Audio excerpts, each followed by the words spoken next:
All right, and welcome back to the forecast card. Unfortunately, first losing day in a while. 3-5 on the day. Bryant, pretty sweat-free. It was a pretty nice, pretty dominant game pretty much the entire way through. Tennessee, it was kind of a back-and-forth game, but they ended up winning outright, which is pretty nice. It was pretty close at half, but they definitely pulled away, beating arguably they're probably the tournament favorite, especially with the Cooper Flag injury. Very impressive win from them, but they did match up quite well against this Auburn team, so I kind of expected it. These two teams kind of play each other very closely, typically. The lock does not come through. I genuinely believe this game could have went either way. It was neck and neck, both sides. They held Wisconsin to only 9 threes, which I thought would be more than enough, but I'm not going to blame the rest, but 28 free throws for a team that shoots mostly outside of the arc is kind of ridiculous. I really thought Michigan State would have the advantage on free throws this game, but it is what it is. Good win from Wisconsin. Yeah, can't really say much. They end up losing this game by 3 points. Tanji's a pretty good basketball player. VCU, kind of exactly what I feared about betting them. They just let teams get back in the games randomly. They were very clearly the better team.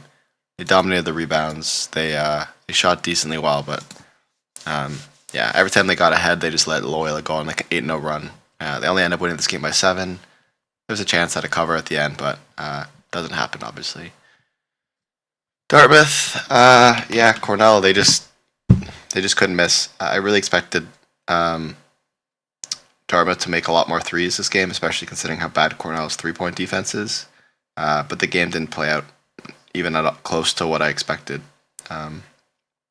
Dartmouth shot 7 for 29 from 3. Cornell shot 10 for 29 from 3. Cornell held their own on rebounds, held their own in turnovers. But the game basically came down to the fact that Dartmouth couldn't hit their shots. So good win from Cornell, but kind of shitty L there. St. John's, as they typically seem to do, they do nothing for 30 minutes, keep it kind of close, and then just run away with the game. So I wouldn't say not sweat-free, but pretty chill game. The over in the Akron game, that game really sucked. If you looked at the total at half, this game was projected. I think the live total at half was like 171, and the game ends at 150. Miami, Ohio just went cold. 46 points in the first half, 28 in the second. They just could not make a single shot. I guess you could argue Akron was locking in on defense, but had a chance at overtime where it probably would have covered, but Akron makes a walk-off layup. Of course, I don't think I've ever gotten an overtime cover for a total, but it is what it is. And the Louisville game, neck and neck. They were winning at half by like 6 points. And then, of course, Duke just completely shits on them in the second. Ended up winning that game by like 11 points. I really thought that Duke would be, the way Louisville played against Clemson, it looked incredible defensively, but Duke just continued to keep finding ways to score. And it doesn't help that, arguably the best scorer on Louisville went 5 for 17. So that's what it is. 3-5 on the day. Pretty shitty day. Anyway, let's get into the 5 games that I like for tomorrow. There's only 5 games. I took every single one with the lean, the side or total that I liked the most. I don't really love any of these games, for being honest, but there's only so many college basketball games left, so I definitely want to bet every single game until the season's over. Let's get into them. All right, that brings us to game number 1, Cornell versus Yale. Now, these two teams have already played both each other twice this year. The first game, 191 points. The second game, I think it was 180 points. Both very clearly over this total. Both these teams, after playing only 2 games now, I think they're going to be even more accustomed to the net. Yale has been kind of mid offensively. The under has cashed 5 in their last 5, but I think they're due to score points here, especially against a Cornell team that doesn't play very good defense. Cornell, if you look at how they like to shoot, they're an elite 3-point shooting team. They like to shoot mid-range. They're a very elite offensive team, top 35 in college basketball. They're going to find success, especially from 3, where they take most of their shots from. against a Yale team that is not even top 100 defending the three. I really like that both teams here don't really give up a lot of turnovers, and they both also don't force a lot of turnovers, and they both also aren't that good on the offensive boards, and they both defend their own boards really well.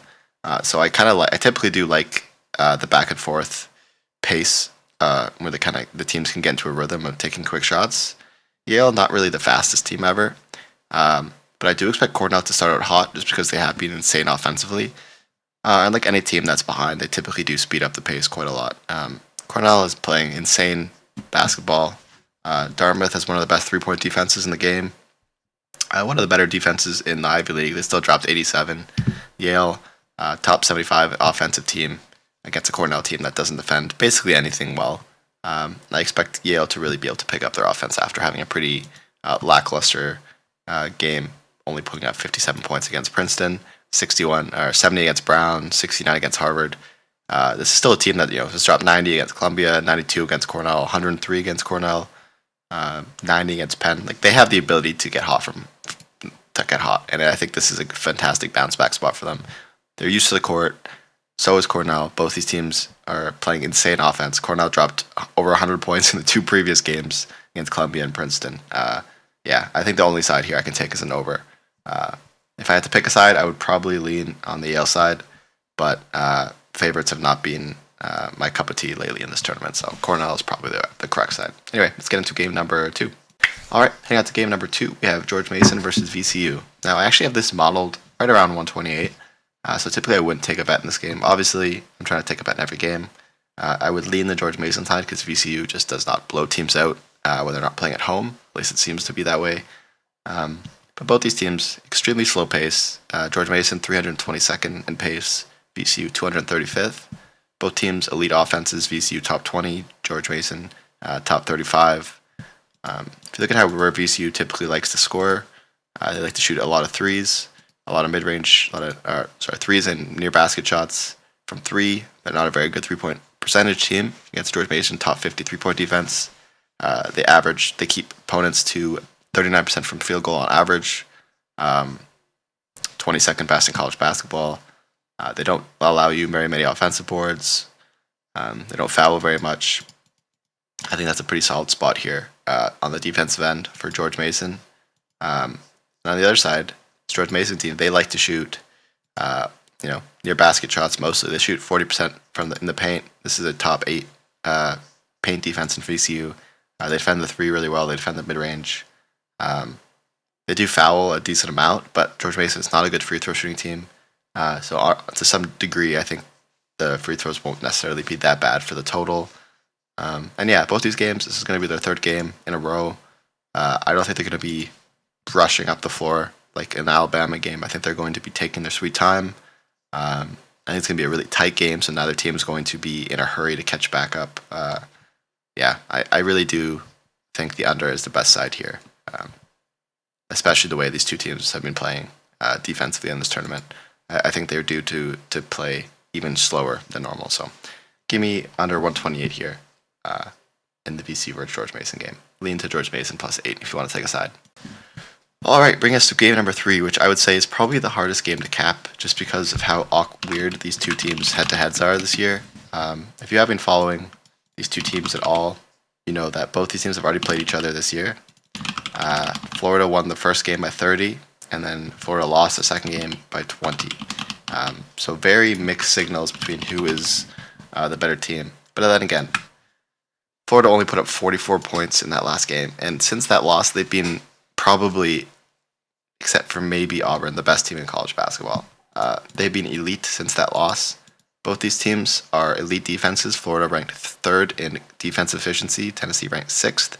But the biggest reason why I like Florida here, they have way more momentum. They're way more consistent in their offense. And Tennessee ranked 17th in offense efficiency to Florida's ranked 3rd. So I think Florida is way better offensively. Tennessee, they're even better defensively than the Tennessee team. I think they're going to find a lot more success. I think Tennessee in that revenge spot is kind of at home really allowed them to kind of lock in. But now we're getting Florida in arguably the revenge spot because their last loss against Tennessee was the embarrassing game. I think they want to prove to Tennessee that they're the way better team. And I do think they're the more talented roster. by far. And the bigger reason why I really like this spot here is when you dig into the power ratings of these two teams. Florida has now passed Santa Clara and is now the #1 team in their ranking against teams in the top 25. So Florida plays really well against elite competition. They're the best team at going up against competition. Florida, this Tennessee team, not even top 10 against top 25 teams. I think that's going to show here today. Florida predictive rating is better. They're the #1 neutral team in all of college basketball right now. They've had a pretty equal schedule. They've been in the last 5. They've been the #1 team. Last 10, they've been the #2 team. They're just playing at an insanely high level here, and they're coming off much more of a blowout game, where Tennessee was kind of having to sweat a lot harder. They didn't really get to rest their starters until the final seconds. So, we're gonna get a Florida team who's just the more impressive team, especially offensively. Both these teams are due for a ton of regression. Typically, Florida is usually the team that's leading in regression due, but these teams are almost equal. So if you're not going to take the over or not going to take a side, I would probably lean the under. But I'm going to ride with Florida here. I think they're the more balanced team, and I think Tennessee, just because they've been playing well recently in this tournament, I don't think that kind of changes how dog shit of a team they kind of were to end off the year. So give me Florida -4.5. I'd probably like this up to 6.5.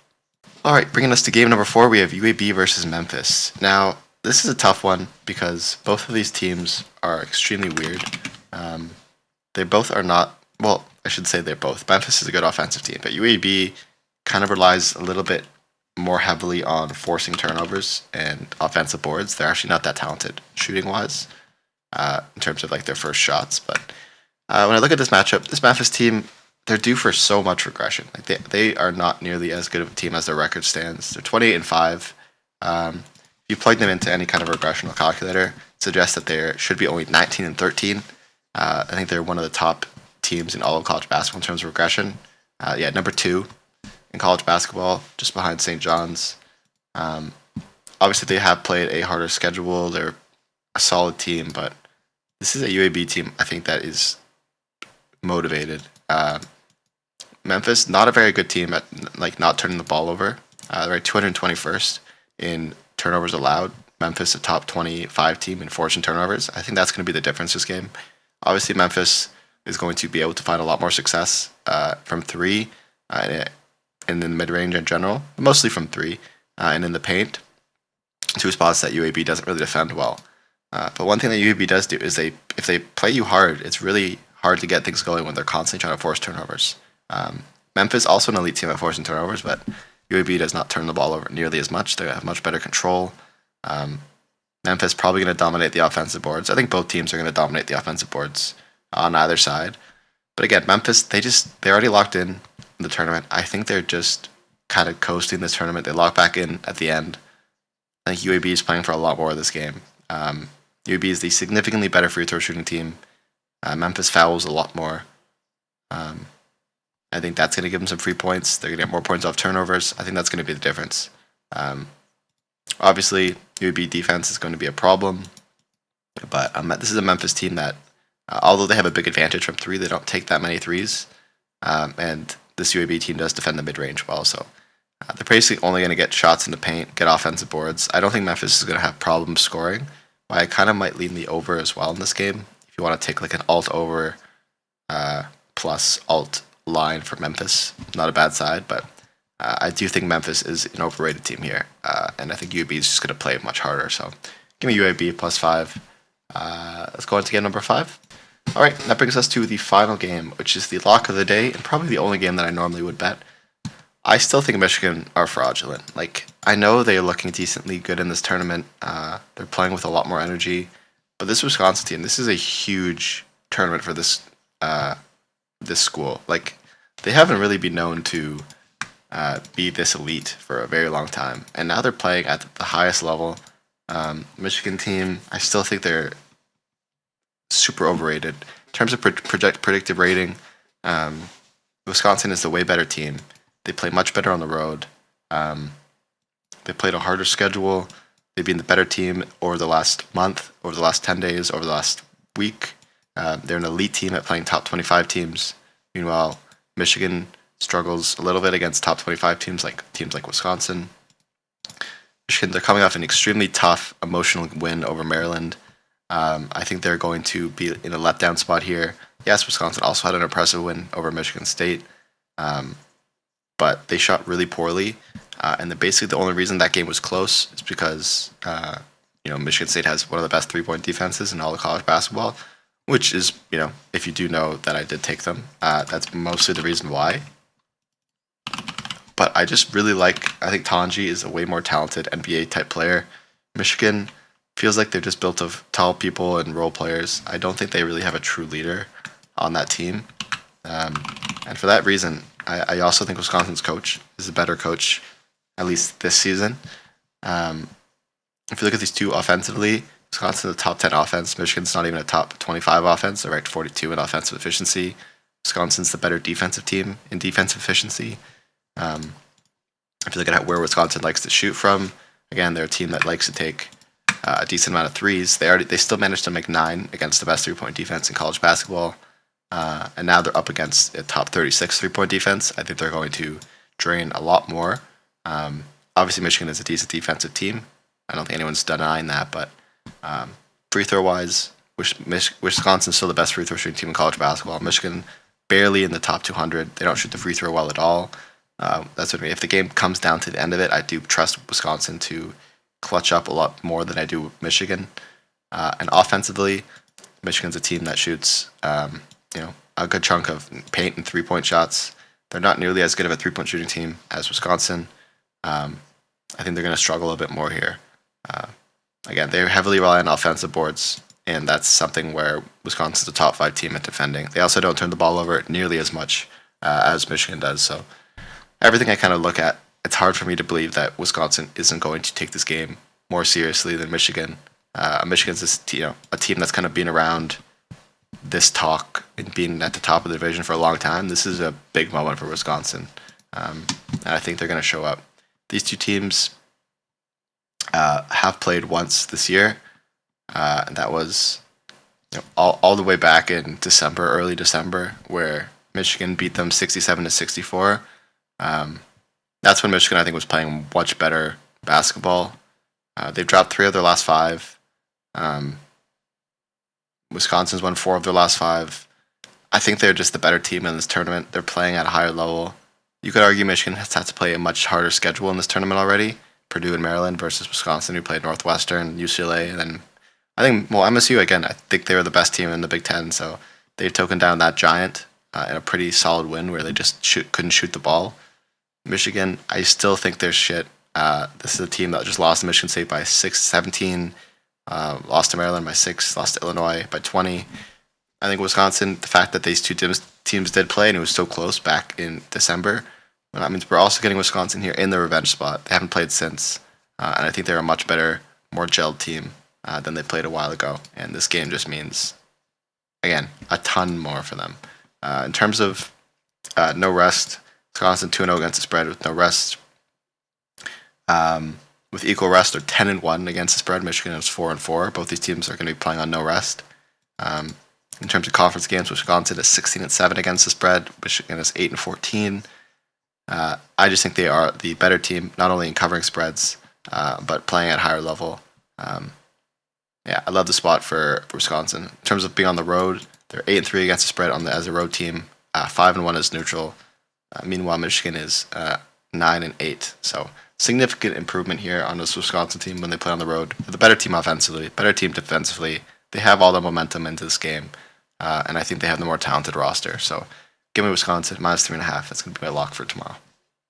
All right, and that brings us to the summary. So Cornell versus Yale over 159.5. Florida -4.5. George Mason versus VCU under 128. I think there's some 128.5s on there, but not any of the books that I use. UAB +5. Also, I think there's some +5.5s out there. None of the books that I currently use, though. And Wisconsin -3.5. I think we're going to get CLV in probably every single one of these games, except for maybe the Florida one. I think that might be a bit too chalky, but I just don't trust this Tennessee team after what I watched Florida do to Alabama. So I think Florida is just a way better team, and they are destined to win and win really in a big way. So yeah, those are the 5 games I'm betting for tomorrow. Hopefully we have a nicer day. Sorry about yesterday. some tough games, some bad plays. It's really tough when you're really limited to the amount of games that you can pick from. I do believe I'm kind of forcing some plays more than I normally would because volume's not there anymore. But yeah, let's have a solid day.